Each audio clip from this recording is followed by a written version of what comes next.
Hey everyone, my name's Matt Deegan. Welcome to our webinar for the British Podcast Awards powered by Audible. It's lovely to see so many of you here. Well, when I say see a thing that says there are lots of you here, which is great. Our job today is to talk you through the entry process for the British Podcast Awards, talk about some hints and tips about how to enter, and take your questions as well. So if you leave questions in the comments box, we should be able to see those.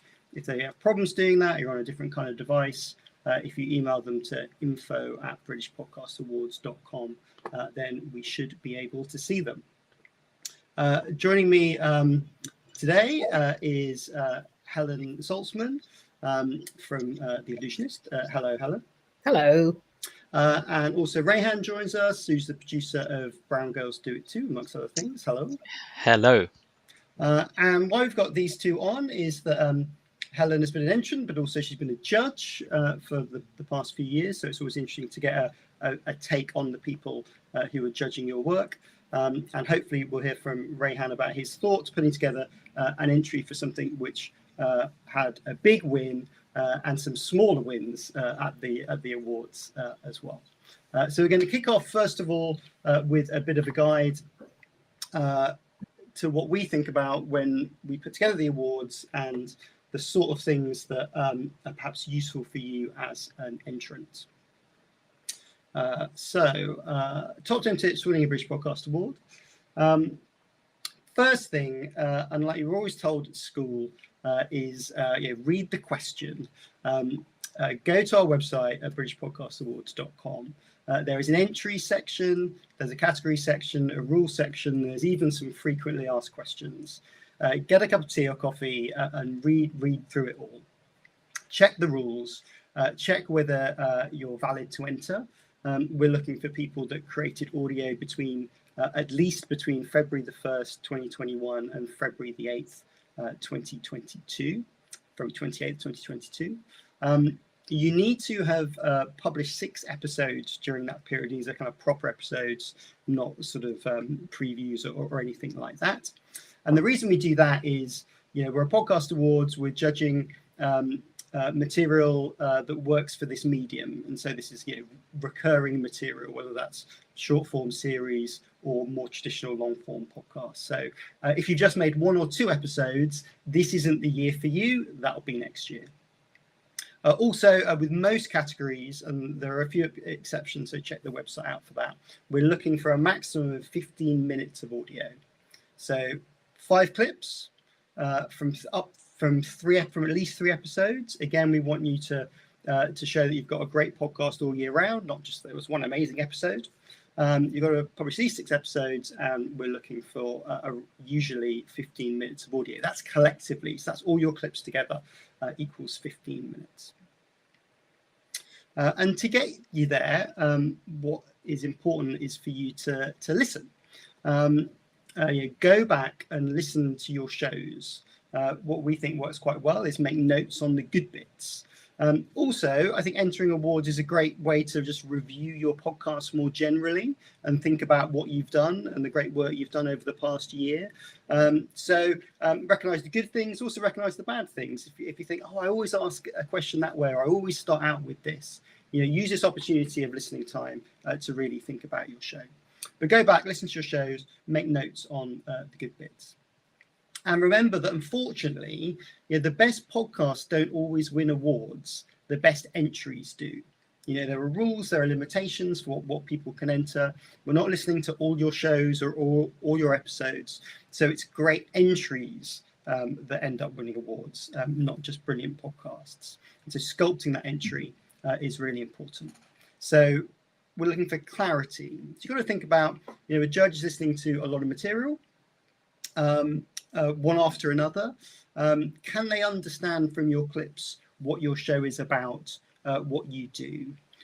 In that entry, are you showing a variety of skills? Are you showing that if you're an interview show, that maybe there's audio of the interviewee, maybe there's a setup, maybe there's something that's out and about, maybe you have a panel discussion, maybe your podcast has a few different things. Make sure you demonstrate all of those elements in your entry. You've got text to put alongside audio entries that you upload. Generally, it's 250 words of description and 250 words of a track listing. You use that text to provide context. Those supporting documents are really important. Now, audio tends to be the primary thing, particularly for judges. They tell us that they're really listening to that audio. And with the material, they're often listening to that, obviously reading that whilst they're listening to the audio, or they do a bit of a short list of the things they're listening to, and then they look at documentation. So the documentation can do a really good job of explaining your aims and your objectives, whether you've achieved that. You can tell the story of your shows, show your growth. You can explain what you've done. There's room to upload a PDF as well of some background information, and all of that I think there is to support the material that you've uploaded. The other thing that's in there is that 250 words for sort of about your show, but also there's 250 words for a track listing. Now, some people send us an email going, I don't really know what a track listing is. Basically, it's a thing that goes, from 0 to 1 minute 20, it's Jeff talking about cheese. And from 1 minute 20 to 3, that's where we have a comedy song. And from 3 to 5, that's where this happens. But there's 250 words there. So you can actually put a couple of lines of description with each clip. So if you want to provide more context to what you're doing, think about the about and the track listing. The other thing is start strong. You want judges to kind of wake up and look up virtually when they're listening to your material. So I think really think about that first clip. Now, your first clip doesn't have to be a menu or the opener of your show. It can be something that just really catches somebody's ears. And I thought it might be useful to play a few clips of ways that people opened their podcast before. So first up, I'm going to play you a clip of George the Poet, who had a few years ago had a massive amount of success at the British Podcast Awards. And here's how he opened one of his entries. Obviously, they're active. Hey, listen more Fireboys. You've seen them more Fireboys. Alright, now to all my listeners who don't like this music, please don't forward this bit. It's lit. Trust me, this bit is lit. You go ahead, hey, come this way. The song's called Oi. It's by 3 good brethrens, ended up becoming a couple of teen hood legends. Oh God. So if you're not familiar with this song, let me be a tour guide for you, if that's alright with you. I'll show you what it means to us, that's all I can do. I mean, come on man, we'll talk about more Fire Crew. Oi, who's that bully for me? Oi, who's that bully for me? Oi, who's that bully for me? The one around back and just don't give it to me like, oh, there's that bully for me. Oh, there's that bully for me. Oh, there's that bully for me. Yeah, this music's straight from the gutters of London. No government funding, no big machines, no business teams, just kids with dreams and the ability to turn nothing to something. More Fire Crew was a group from East London. Growing up, I heard their tunes at street functions, and even though we knew nothing about East London, we loved them. And I think what's great about that is it's got music in there, which is different, and not all podcasts have that. He's obviously a poet, hence the name George the Poet, and having that rhyming really sort of is very striking. And actually, it's into sort of actually a more traditional intro afterwards, but it's something that kind of really grabs the attention. Something that did well last year were Vice and their podcast, and here's how they started. You know my bro. Me sir. I literally gobbled all of that fast, man. It's a Sunday, I lie. Yeah. It's a Sunday, I lie. Sunday. Literally, man just came from my yard as well. Had a good rice and peas. Tell her that man had mutton as well, you know. Shut down. Yeah. Grab that ski meat. Or grab the trouble one. Bro, What the fuck is that? it's a freaking recorder, I lie. Man. Man's doing a documentary for Vice and Brennan. What? Yeah, my bro. I got one little podcast coming down.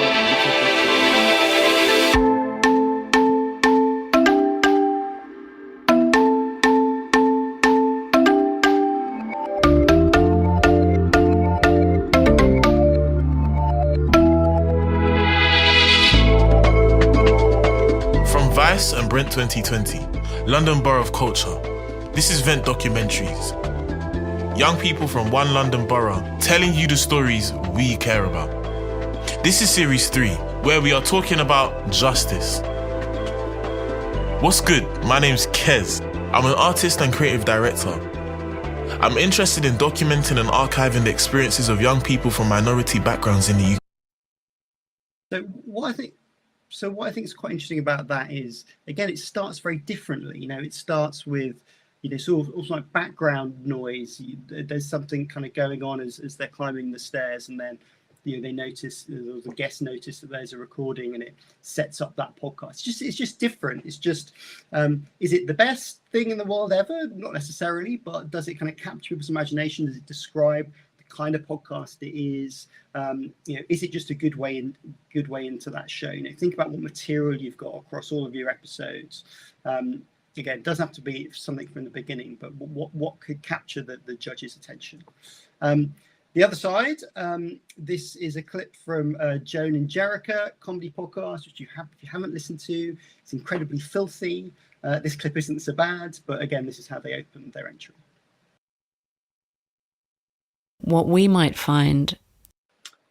It isn't. I'm going to play it again. It's this one.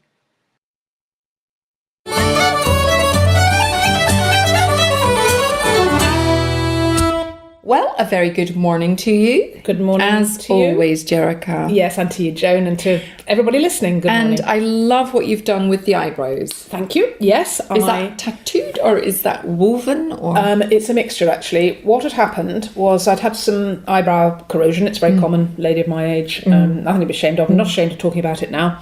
What happens is that half the eyebrow will fall away quite quickly. Is that due to the wind? It can be wind, it can be diet, although obviously we know I eat very well.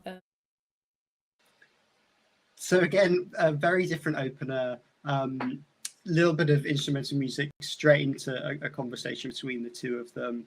Obviously sounds improvised, probably improvised, but funny, just like really funny, entertaining, and makes you smile. And again, I think you'd prick your ears up. And finally, a clip from another winner from last year. This is a podcast called Dead Honest. What we might find unsettling is being around so many people who are dead. Yeah. How do you find it? I don't find it unsettling at all. It's very quiet. The living are really unpredictable and really quite noisy. Even just in something like breathing, you can hear them. You don't have anything to worry about from the deceased. They are just still. So it is quite a calm and peaceful environment.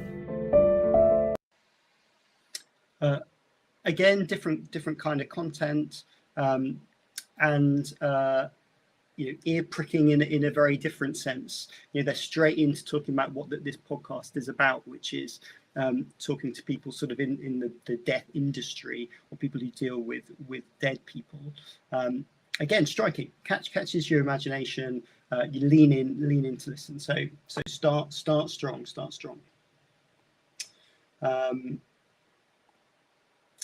6, kind of think about the competition. What I mean about that, what makes your show stand out from other similar shows?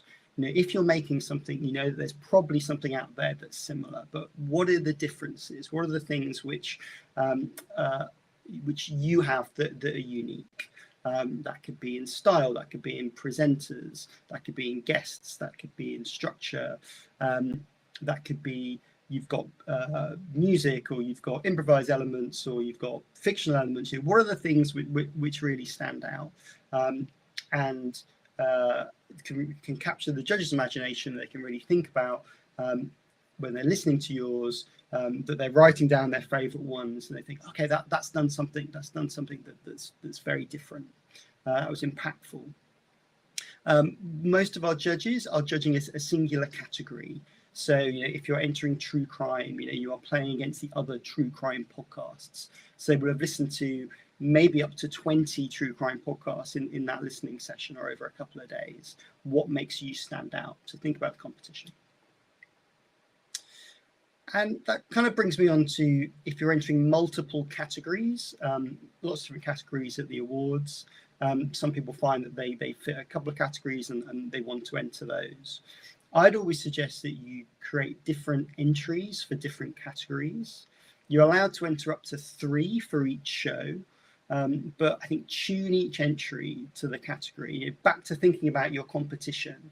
If it's a true crime and news podcast, you're playing against the true crime people in one place. You're playing against news people in the other place.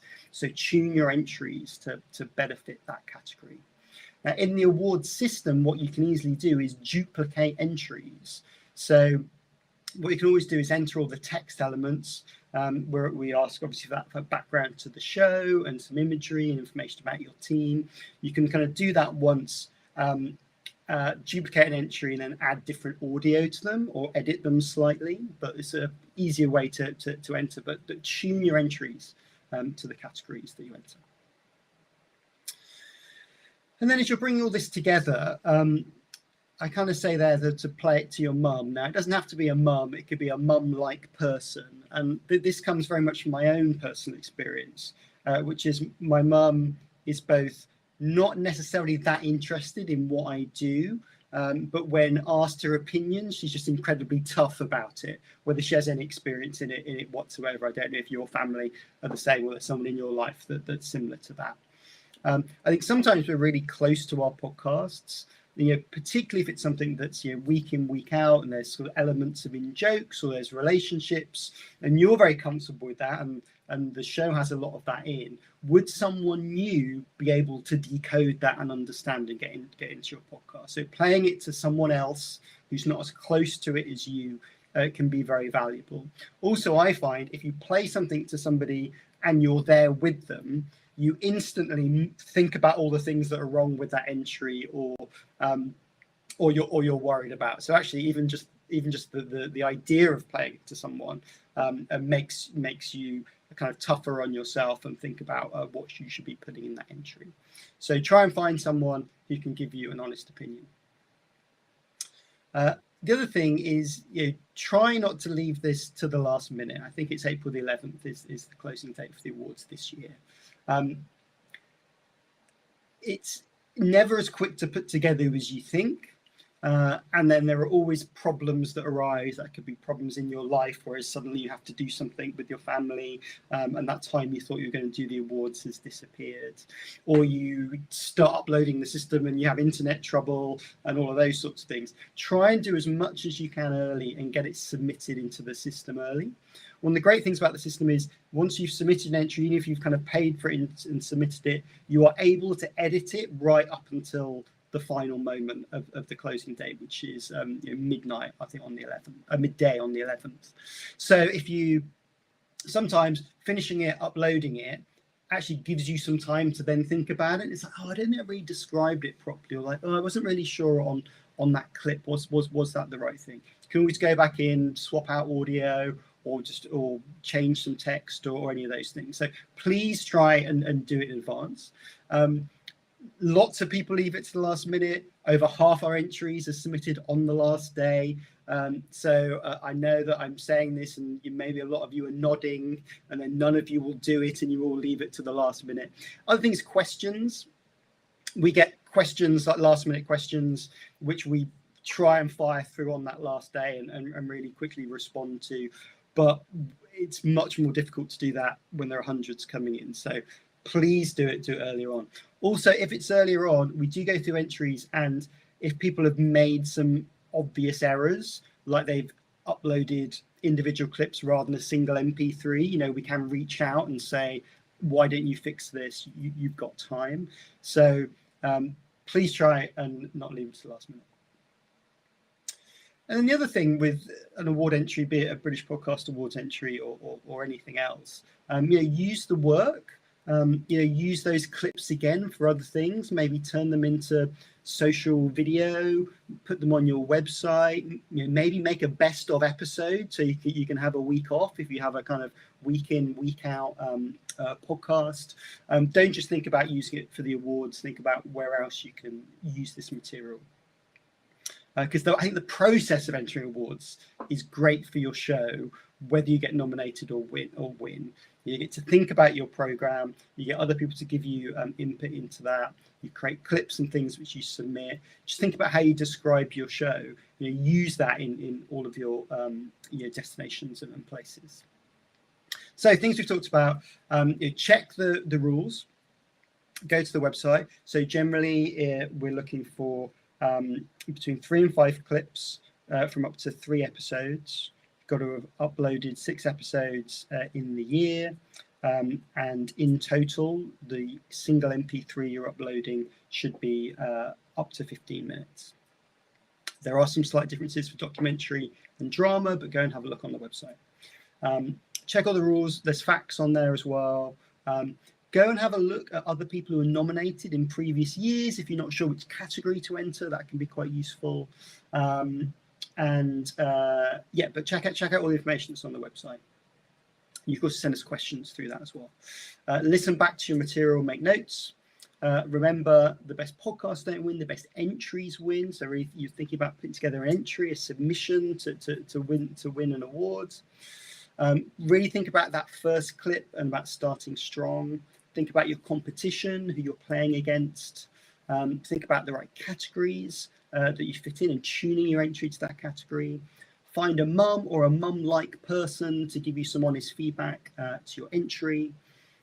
Keep an eye on the deadline. Try not to leave it to the last minute, and then use the work that you're putting into the awards as well. So just on timings. Entries opened on the 1st of March. They close on the 11th of April. We're at midday. Generally, there's no extensions for the awards, because literally the moment that it closes, we're off into the judging process.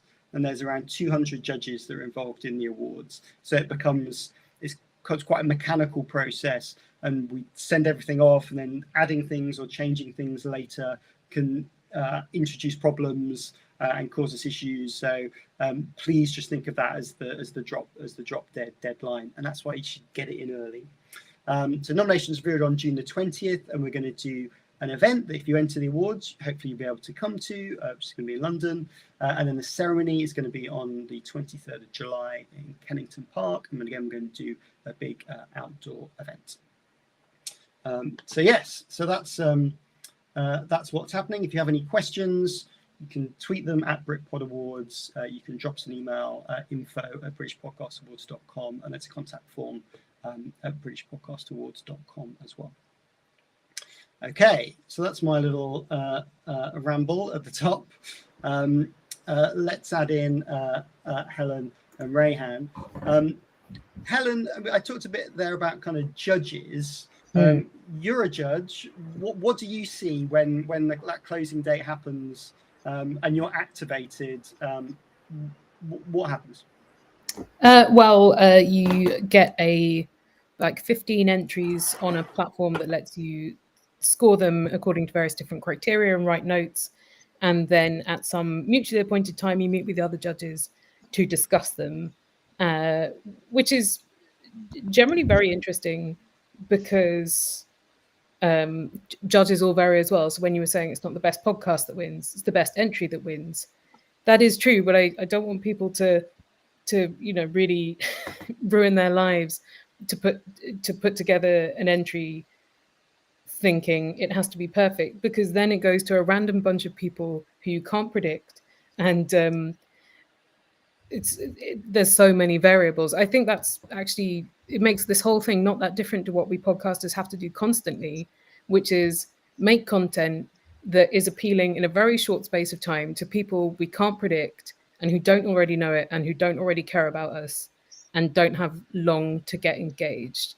And I think I think you're right to say start strong, but I would also say end strong, because that is the last thing I hear before I then go off and write my notes and do my scores. And I was just looking through some of the notes I made the last couple of competitions I judged, and some of the entries did end in an anticlimax, and that sort of made my attention wonder. I would say it's better to cut out the like 10 to 13 minutes rather than include boring clips to get right up to the end.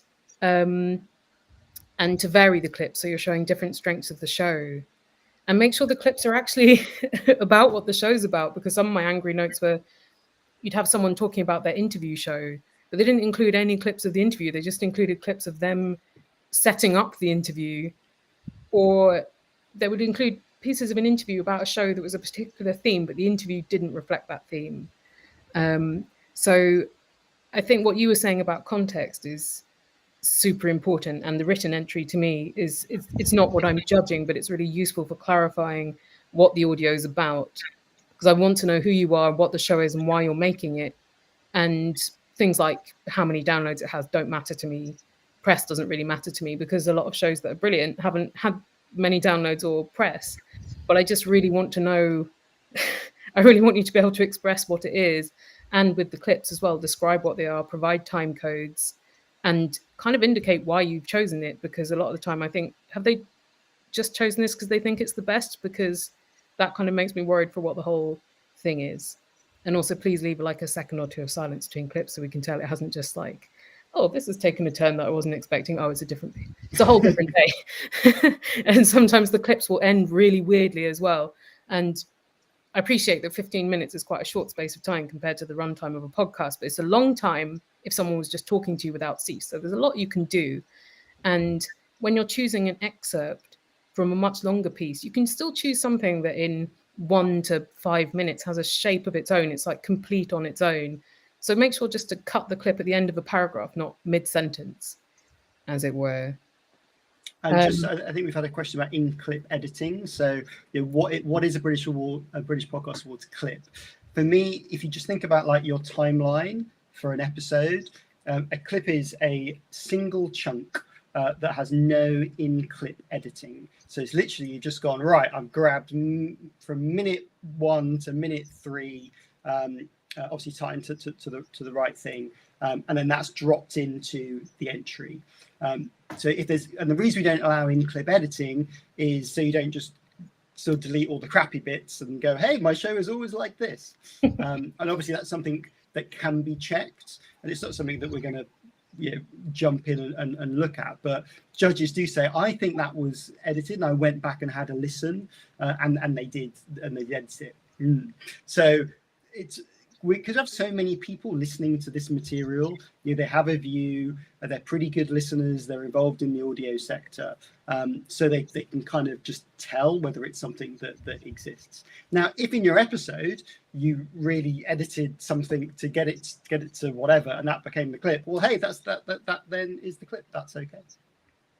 Helen, what are you looking for in a winner or in a nominee? I want to hear some personality, because I think no matter what a podcast's about, the listeners are gravitating towards it because they like the people on it, or because they want to be in a particular mood, because some shows don't have like a regular host or something, but people are going for a particular emotional state. So I want to feel that, and I want to know what the purpose is of the show. The show doesn't have to be like of fundamental importance, but if the purpose is to be light and funny, I need to know what that is. Like, it's important to me as a judge not to be like, is this show for me?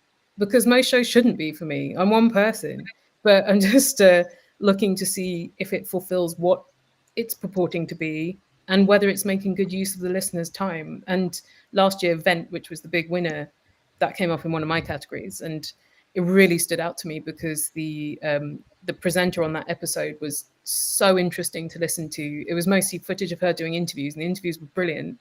And the purpose of the show and the specific episode had been clearly explained. So I thought, oh, this is a really good show that is also doing something useful, and it's really fulfilling its own purpose well. But I think like sound design to me is of secondary importance to what the content is, because lots of shows don't necessarily need sound design. And I think sound design that is great, but with blah content is not going to be a winner for me. Whereas something that has like slightly bad sound design is not ideal, but if the content's interesting, it can overcome that. Rayhan, Helen, they're talking about kind of content and striking material. You were the producer of Brown Girls Do It Too. It's been a big winner for the awards. When you've got a blank piece of paper, where do you start when you're putting together your entry? I think Helen mentioned it. I think one of the things that you have to do when putting together your entry is almost think about what your podcast is about and why your podcast is important and why you're doing your podcast.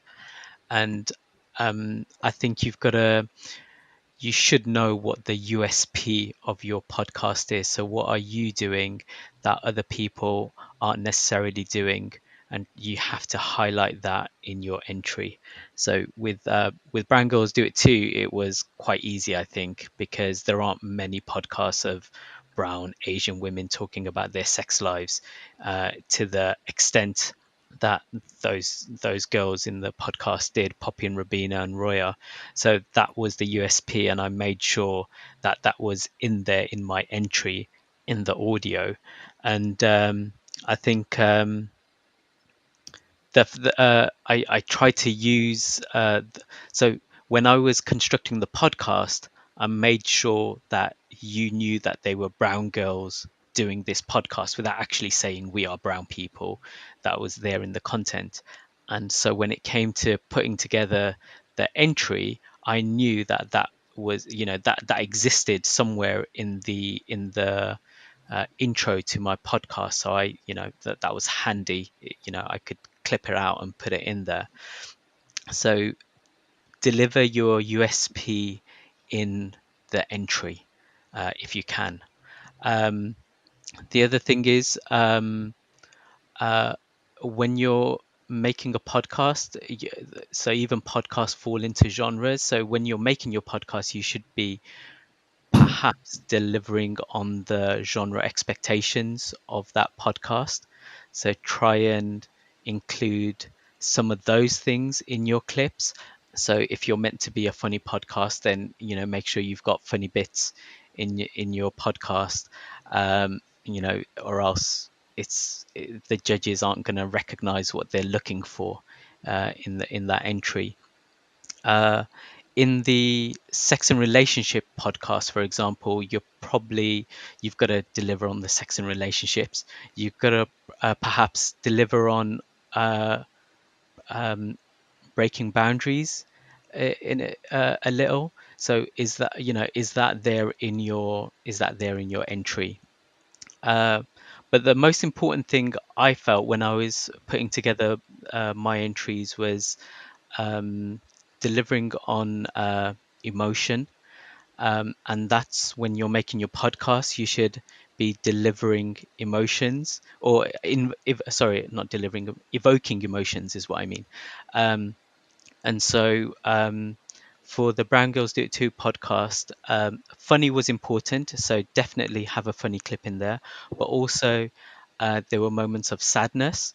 And I felt I'd put in a clip that, was sad. There was moments of regret that the girls talked about. So I put that in. There were happy moments as well. So try and deliver on emotion, because I think Helen talked about how she wants to see or hear people in the entry, and I think perhaps that's the way you do it, by kind of playing with people's emotions in that entry. Also, make sure in each clip you're doing a different thing.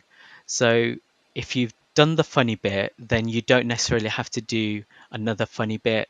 Go with a different emotion, or try and show something else in your other clips. So in the entries that I put together, definitely funny, regret was in there. There was a bit of empowerment in there as well in one of the clips. And as Helen said, end strong as well. So I think I ended on a clip that was kind of like feminine empowerment or something like that. So it felt like a suitable ending, or quite a strong ending to me anyway.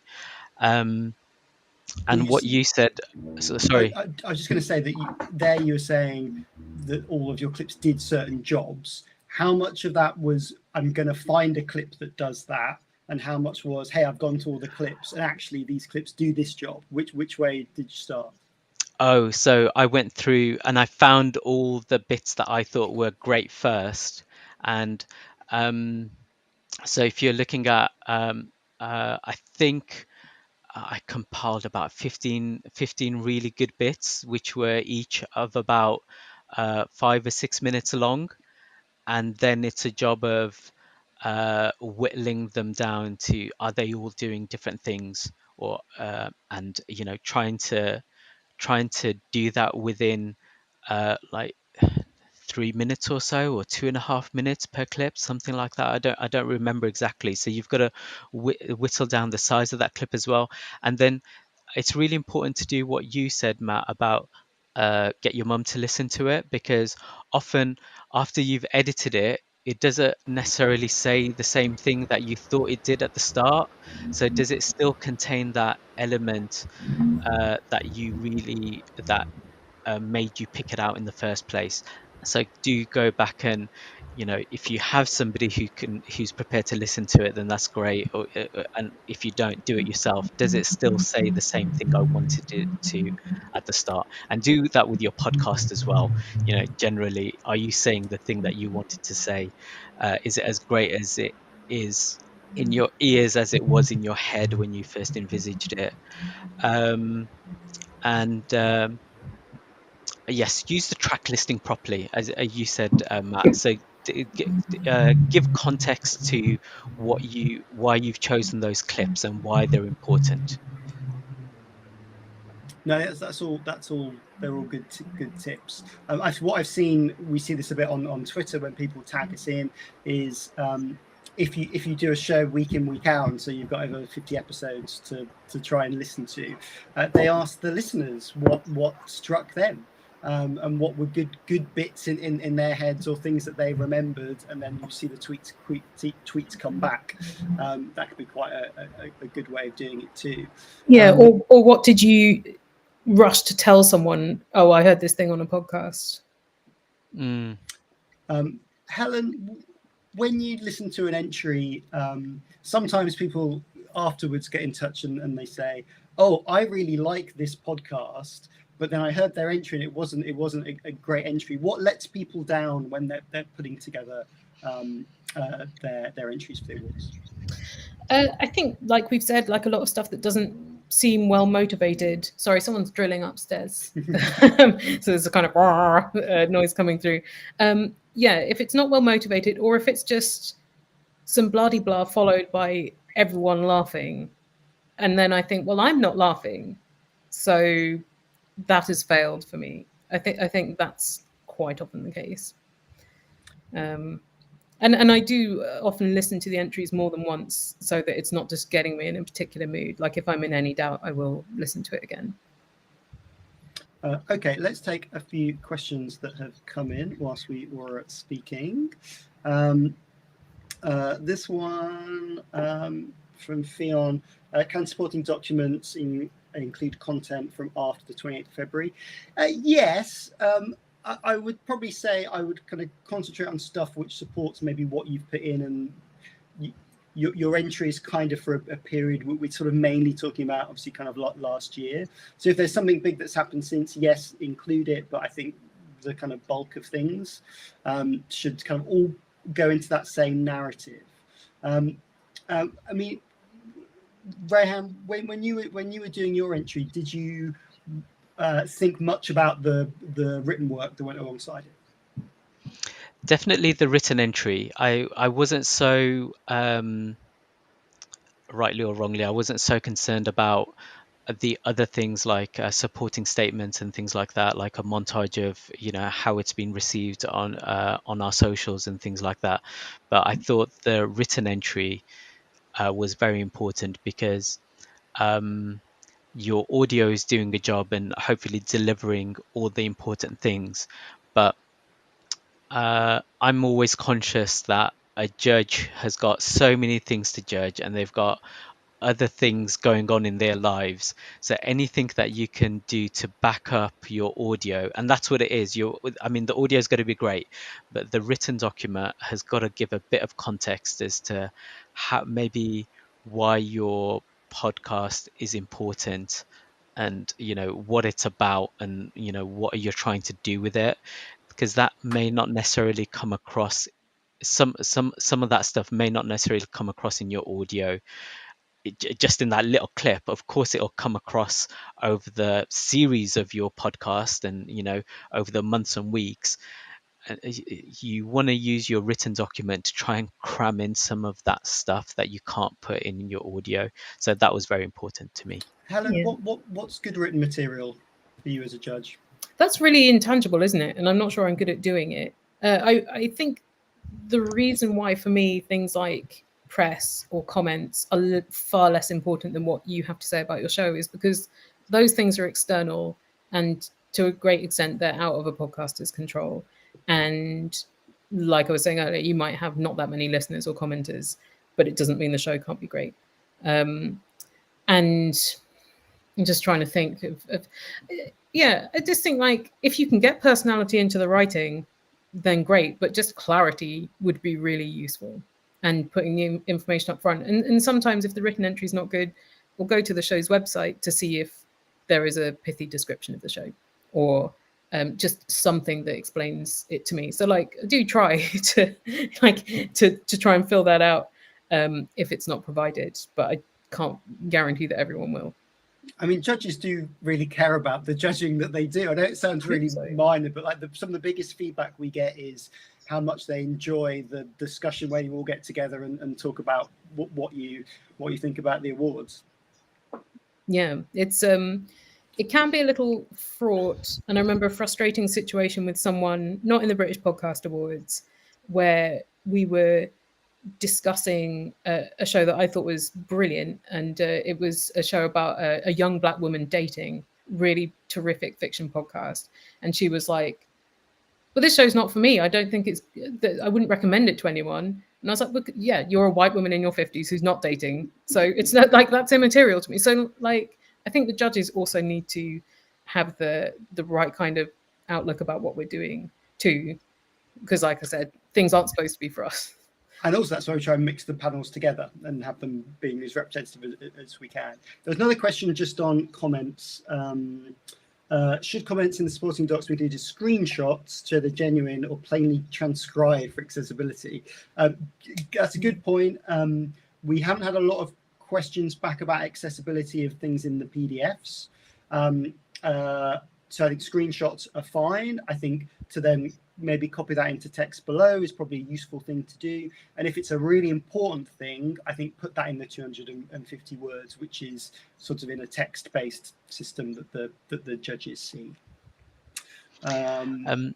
Just something going back to the written document. I remember in the first year that I entered Brown Girls Do It Too, our audio of what Poppy, Rabina, and Roya were doing in their podcast, in some countries might have got them in trouble, in a lot of trouble, and that of course wasn't.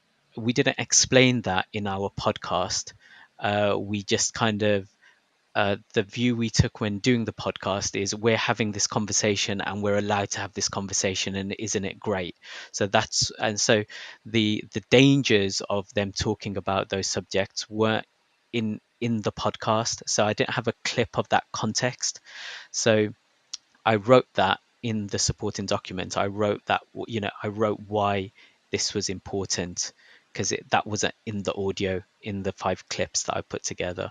So you can use your so I suppose just give the context to what your show is about, and say the things that you couldn't say in your audio entry. Okay, someone's just there. So out there, McFilms. Still not clear on entry clips. Can my entry of 5 clips on one MP3 for entertainment be entirely different to in the entry category? Yes. So if you want to have 5 different clips for one and 5 different clips for the other, that's absolutely okay. They're separate entries, separate judges, so that no one will be listening to both of them anyway. So enter for each category. Obviously, you might have some clips that work across both, but if you want to have them all to be entirely different, that's absolutely fine. Let's see. Can you, so this is from Diary of a Kidney Warrior, can you include comments that are made on social media or direct message rather than posted directly to podcast platform? Absolutely. So just on this documentation, so we've got 250 words description, we've got 250 words on track listing, and then the opportunity to upload a kind of PDF document. I think probably in that order of importance. Yeah, that document can include what you like. But again, I think it's like, does it support the narrative you've been talking about? Also, and we've touched on this here, at the awards, we do not care whether you have 1 million listeners or 100 listeners. In the last awards, we had winners that had 100 listeners and we had winners that had 1 million listeners. It's the material we're listening to. The awards is about discovery, and the reason that the awards exist is for people to discover podcasts. And our judges get to hear things which haven't had mainstream acclaim for whatever reason. And if it's brilliant, then that should be great, and hopefully it'll be nominated and will become a winner. Yeah, and I would say that in response to Diary of a Kidney Warrior's question, what the show means to an audience member can be really powerful. Especially like what I was saying, it's not necessarily for the judge, but it's really, really for those listeners. So if someone has DM'd you saying a thing, that's fine, or just paraphrasing that. I would be interested to learn about that. Just a thing on entry times. We have a 6-episode podcast, but one of the 6 was published after the 28th of February. There are some things that are really unlucky for entrants. And we need at least 6 by the 28th of February. So you might have had a smaller year you might have only had 5 episodes this year, but your podcast has been going for 5 years. Well, you've ticked the 6 entry box. So if you've only got 6 episodes, but one of them's after the 28th, then it's difficult in most categories for that to be allowed in, I'm afraid. But yeah, do read the rules. If you have any questions about the rules and where you fit in there, email us. Tell me what your podcast is, link to it, and then we can have a proper look. A question here from Lloyd: is it okay to edit sections of the 3 selected episodes into mini montages with the entry? E.g., I have a bit of a show where I ask 3 questions at the end and we get to come together. So no, so that sort of fits into the in-clip editing. If you've got the montage at the end, which is if there is your quick questions at the end, including that is 1 clip. So if you have 2 of those, that ends up being 2 clip. You can't make a kind of mega mix of them to become a clip. A clip has to be able to be extracted from your podcast and dropped into your entry. So put some montages in your podcast before the next cut-off date for entries. Yes, good advice. But you could just have like 2 quite big clips and 3 little clips, couldn't you, to demonstrate like what this bit sounds like or such like. Some other questions. I got a question from Daniel Thomas at the Queen Elizabeth Prize. Is there a preferred clip duration? So how long should a clip be? And also some people say, should I use the whole 15 minutes? Rayhan, did you use the whole 15 minutes? I used, just trying to remember, I didn't use the whole 15 minutes, no. I used, I think, 13 minutes or something like that. I think it's more about the clip and find it. So the other thing about the clips is find a good entry point and a good exit point for your clip. So Of course, you're not going to keep it going on forever and ever and ever. But if one of your presenters or whatever it is that you're trying to deliver in that clip, if they've delivered a punchline or a full stop, we know how in audio we work with full stops, right? Sentences have full stops even in audio. So if they've delivered that punchline or the full stop, try and end it there. If it's laughing, then fade out the laughing. Don't keep it going on forever and ever, because just hearing people laughing and talking over each other isn't well, to my ears, to my mind, it's not the most compelling thing to listen to. So find the best entry point and exit point of your audio, and stick with that. Deliver. For me, it was a case of less is more, I think, for me. Had an email from Helen Russell. She asked, keen to hear more about how much of a host/interviewer should be included in excerpts. Depends how relevant it is to the category that you're entering, I think. Like I was saying, I really hated the one where it was just the interviewer and not the interviewee, because they'd said this clip is an interview with blah, blah, blah, but it could have been from anything. But I think it should just be reflective of the podcast, probably. So if you do a podcast where the interviewer is rarely in it, that's fine. But if you want to show the interviewer having a cool conversation with someone, that is also fine. Or again, just have a variety and then you're covered. And in terms of length, I would say like 8 minutes is like the shortest I would consider. I feel like if you do less, you're not really using the opportunity. But I quite like longer clips so that I can sort of tell what a show is going for. So I'd include like one that is a few minutes on its own, and then maybe some short ones. I had another question from Daniel. How is it best to provide evidence of statistics? And can you please speak to how these are used in the judging process? So one of the things we ask in the system is what is your average downloads for an episode over 30 days, which is sort of a standard way of looking at that. And the reason we ask it is optional. You don't have to fill it in. Is again, it's about context sometimes.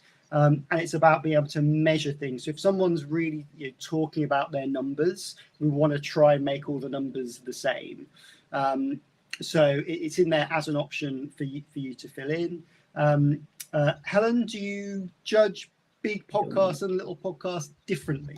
I think I do take into account if there's a show that is really big, I think, well, that's got more resources than a small one. So there are lots of ways in which I'll be more forgiving of a show that doesn't have those resources or doesn't have a major broadcaster behind it. And sometimes, like, if the judges that I've been with can't decide what order to put the finalists in, we do think who will get more out of this. Because like a BBC show that's been running for 20 years doesn't need the recognition as much as like someone making this themselves. Yeah. I think particularly it's close, isn't it? Like you're coming up with reasons to put people in orders. Juliet's been in touch and she says, what is your biggest pet peeve with entries? Well, that thing Rayhan said where people are just having a big old laugh is annoying. But my biggest pet peeve is the same as it is with podcasts. I want the podcaster to be respectful of the listener's time, and the listener shouldn't be having a worse time than the people on mic. That's good. That's good. That's good advice. Question from Cult Vault.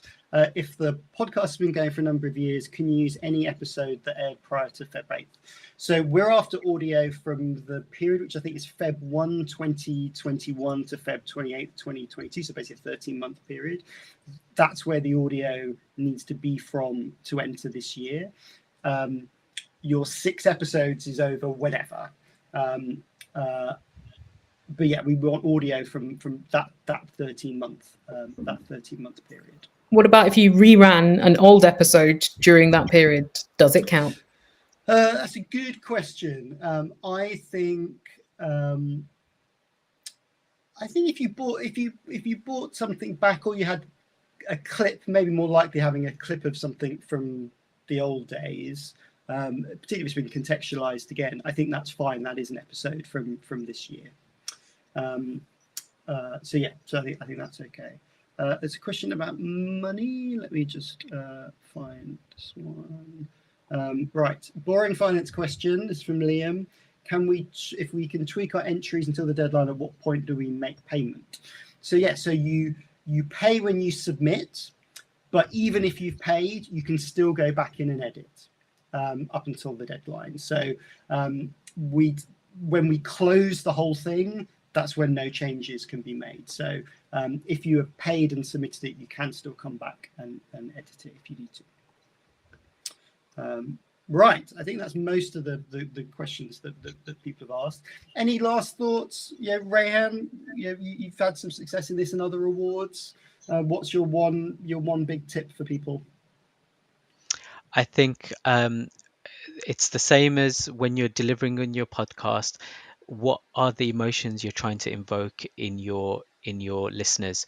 And those are the same things that you should be trying to evoke in the judges. Helen, what's your big tip? I suppose it's take quite a dispassionate and maybe painful look at your work and consider what makes it good to people outside of your own brain. And that is this can be a really useful process beyond just entering awards. Yeah, I'd absolutely say that. Like, use it as a good learning opportunity and a good excuse to review material and think about what you do, and also like pat yourself on the back for like good stuff that you've made over the year as well. Thank you to you both. That's been brilliant. This is going to be available on demand on our YouTube channel on the British Podcast Awards website. Thanks to our key partner Audible, who help fund the awards, and our other partners BBC Sounds, Acast, and Podfollow for all their support. If you want more information, the website is definitely the place to go, BritishPodcastAwards.com. If you need to ask any questions, do that through the contact form. We try and be pretty responsive. And good luck with your entries. We can't wait to hear them. That is the most fun part of it, of hearing shows that you've never heard of before. Get to listen to them, and hopefully they can become award-winning. So thank you all very much. Thanks, Helen and Rayhan. And we will see you all soon, particularly at the nominations event on the 20th, and then hopefully at the awards in July. Thank you very much.